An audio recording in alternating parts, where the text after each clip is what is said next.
what your current stance is on Israel's assault on Gaza and what you believe should be done if, for example, Prime Minister Benjamin Netanyahu were to come here to the United States. Would you, as a senator, support his arrest?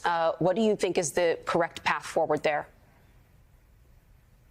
Well, there's a theologian who said, I screamed at God for the starving children until I realized the starving children was God screaming at me. And God is screaming at all of us in Gaza as we speak.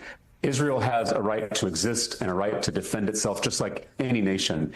But Benjamin Netanyahu doesn't have the right to wage war against civilians, to use famine and collective punishment as tactics. So to answer your question, as a U.S. Senator, I will use the financial and diplomatic leverage in this country to stop the atrocities and the suffering in Gaza. Would you meet with just for the people of Gaza, but it is also for the people of It's also for the people of Israel, because Benjamin Netanyahu's disastrous war has made the people of Israel and Jewish people all over the world less safe as a result.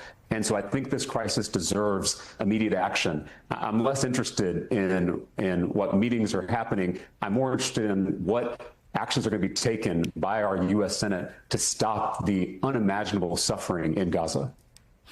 So specifically, though, would you meet with Benjamin Netanyahu as a member of the U.S. Senate? Not until we take clear action to protect the innocent lives that we're losing. Again, I think sometimes we get into these questions that are distraction from the real issue at hand. All of us should be focused on what actions we can take to save lives in Gaza.